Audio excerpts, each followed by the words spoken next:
కొంతమంది అడుగుతున్నారు ఏమని, రాజు నువ్వు చంద్రబాబు నాయుడు గారి దగ్గరికి ఎందుకు వెళ్ళావు, చంద్రబాబు నాయుడు గారితో ఎందుకు జాయిన్ అయ్యావు, తెలుగుదేశం పార్టీ కోసం ఎందుకు పని చేస్తున్నావు అంటారు. ఎందుకు చేస్తున్నాను చెప్తాను రే, నన్ను అలా ప్రశ్నించి అడ్డగాడిదలకి చెప్తున్నాను.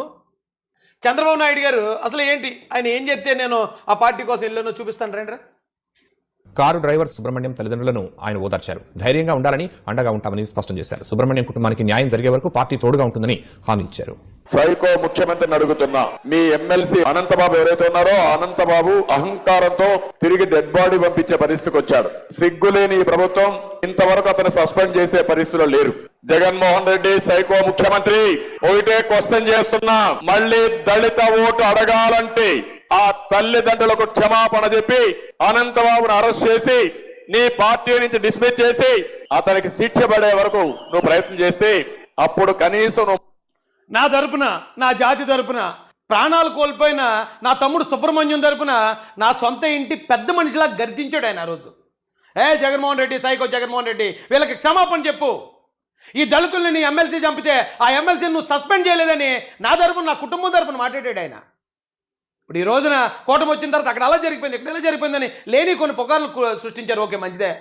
పోనా పుకార్ల మీద ఒక్కరోజైనా జగన్మోహన్ రెడ్డి వచ్చి ప్రవీణ్ పగడాలది లేదు యాక్సిడెంట్ కాదు అచ్చా అన్నాడా, లేదా పెటాపురంలో ఇలా జరిగింది అని చెప్పి ఎప్పుడన్నా జగన్మోహన్ రెడ్డి మాట్లాడా, లేకపోతే మల్లాంలో జరిగిందని మాట్లాడా, లేదా ఇప్పుడు కొందనపల్లి పీకనవరం అక్కడ దాని జరిగిన దానికోసం దేనికోసం మాట్లాడాడు?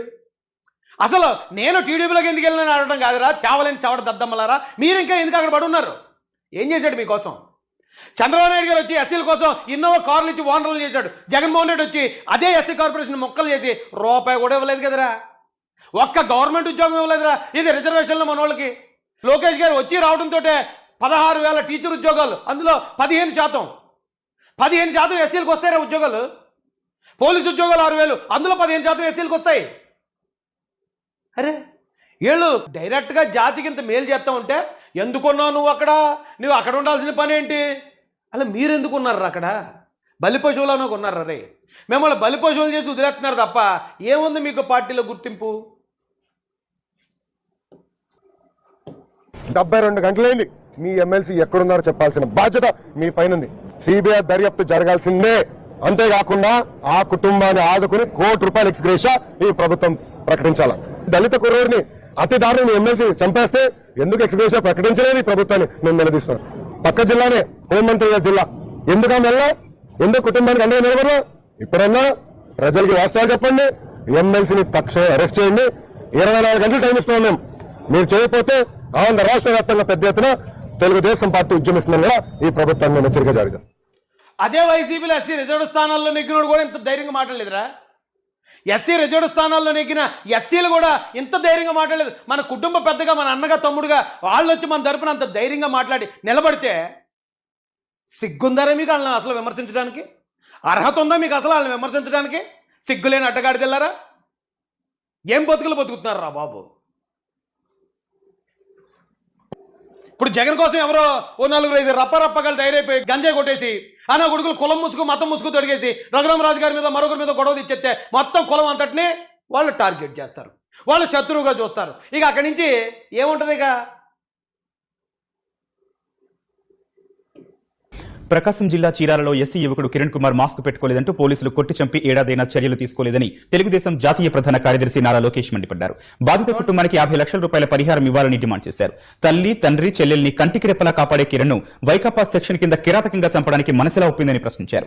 మాస్క్ పెట్టుకోకపోవడం నేరమైతే ఎప్పుడూ మాస్క్ పెట్టుకుని సీఎం జగన్ కు ఎలాంటి శిక్ష విధిస్తారని లోకేష్ ట్వీట్ చేశారు. కిరణ్ ప్రథమ వర్ధంతి సందర్భంగా అతని కుటుంబ సభ్యుల ఆవేదనకు సంబంధించిన ఓ వీడియోను ట్వీట్ కు జత చేశారు.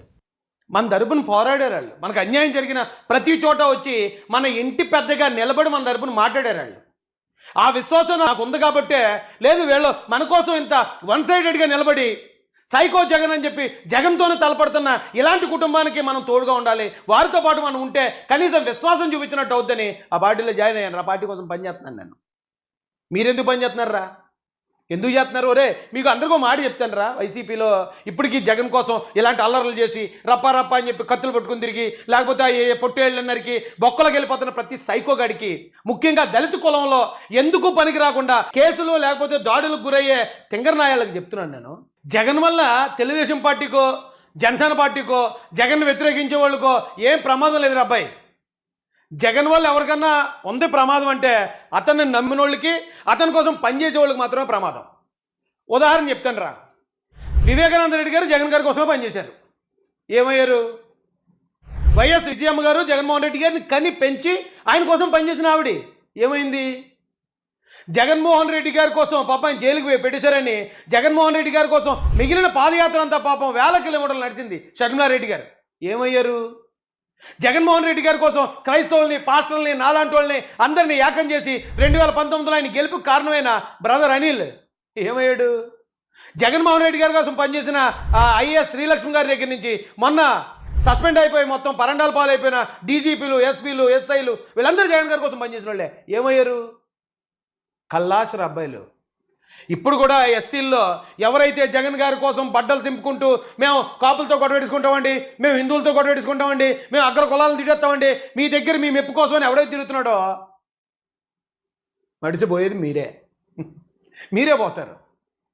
దానికోసం జగన్ ఒక్క మాట కూడా మాట్లాడడం, మిమ్మల్ని పరామర్శించడానికి కూడా ఆయన రాడు. ఇప్పటిదాకా రాలేదు. నేను ఇన్ని ఆధారాలు చూపించాను. చంద్రబాబు నాయుడు గారు, లోకేష్ గారు వన్ సైడ్ మాట్లాడారు. అదే జగన్ గారు మాట్లాడాల్సి వస్తే ఒక దళితుడికి నిజంగా అన్యాయం జరిగినా ఇతని తరపున మాట్లాడితే అవతల కులం వాళ్ళు నాకు ఓటేరని మాట్లాడరా. గరగపరి విషయం జరిగినప్పుడు మనమందరం అప్పుడున్న గవర్నమెంట్ మీద, తెలుగుదేశం మీద బాబు ఎలా జరిగింది, అన్యాయం జరిగింది, అది ఇది అని మాట్లాడుతుంటే జగన్ గారు ఏం చేయాలి? అప్పుడు డైరెక్ట్గా దళిత కాలనీకి వచ్చి ఏంటి వెళ్ళి ఖచ్చితంగా దీనికి కారణమైన వాళ్ళని అరెస్ట్ చేయండి అని చెప్పడా? చెప్పాలి, కానీ చెప్పలేదుగా. ఎక్కడికి వెళ్ళాడు ఆయన? అవతల బలరామరాజు గారు ఎవరు ఉన్నారు ఆయన దగ్గరికి వెళ్ళి ఏం లేదండి సామరస్యంగా ఉండండి, మీరు ఒకటి కదా, నేను కాంప్రమైజ్ చేస్తా అన్నాడా? దళితులకు అన్యాయం జరుగుతున్నప్పుడు మాట్లాడాల్సిన ఓట్లు వేసుకుని గెలిపించుకుని వాళ్ళ నాన్నగారి దగ్గర నుంచి ఎస్సీ మాల ఓటింగ్ అంతా అయితే మొన్న 2024లో మాలాంటి వాళ్ళు వచ్చాక కొంచెం చీల్చి బయట తీసుకొచ్చాం. అప్పుడు దాకా వాళ్ళదే కదా ఓటింగ్ అంతా. ఇప్పుడు ఎవరు స్పందించాలి? దళిత జాతి మీద అన్యాయం జరిగినప్పుడు, ముఖ్యంగా మాలలకో లేకపోతే మాల క్రైస్తవులకో, మాది క్రైస్తవులకో అన్యాయం జరిగినప్పుడు ఫస్ట్ మాట్లాడాల్సిన బాధ్యత ఎవరిదే? జగన్ది. జగన్ అడగరు రాయేష్ ఎందుకు మాట్లాడలేదు, కూటమిలోకి వెళ్ళాక మాట్లాడలేదు. మీరు దోలగొడవలది అంటే ఉత్తి పుణ్యాన్ని హిందువుల్లో లేకపోతే కూటమి వాళ్ళతోనో లేకపోతే ఇంకొకరితోనో వాళ్ళని రెచ్చగొట్టి జగన్ మీద ఉన్న దోలతో మీరు గొడవలు తండ్రి నేను వస్తాను.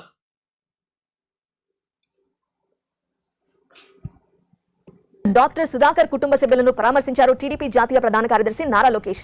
రాష్ట్రంలో రాజారెడ్డి రాజ్యాంగం నడుస్తోందన్నారు లోకేష్. బడుగు బలహీన వర్గాలను వెంటాడి వేధిస్తున్నారని ఆరోపించారు. సుధాకర్ కుటుంబానికి పార్టీ అండగా ఉంటుందన్నారు. ఒక దళిత కుటుంబంలో పుట్టి బాగా కష్టపడి డాక్టర్ అయ్యారు. నిరంతరం ప్రజలకి సేవ చేసే వ్యక్తి డాక్టర్ సుధాకర్ గారు. అన్ని ప్రభుత్వాలు ఆయనకు అనేక అవార్డులు వచ్చినాయి. అలాంటి వ్యక్తి కోవిడ్ మొదటి వేవ్లో బాధతో, ఆవేదనతో బయటకు వచ్చి మాకు సరైన పీపీ కిట్లు ఇవ్వట్లేదు, మాస్కులు ఇవ్వట్లేదని ఏడుస్తూ మాట్లాడినందుకు ఆయన పైన దారుణంగా కేసులు పెట్టి ఏకంగా ఆయన్ని పట్టుకెళ్లి గుండు గీయించి వెనకాల చేతులు కట్టేసి విశాఖపట్నం రోడ్ల పైన పిచ్చోర్లాగా చేసింది ఈ ప్రభుత్వం డాక్టర్ సుధాకర్ గారు.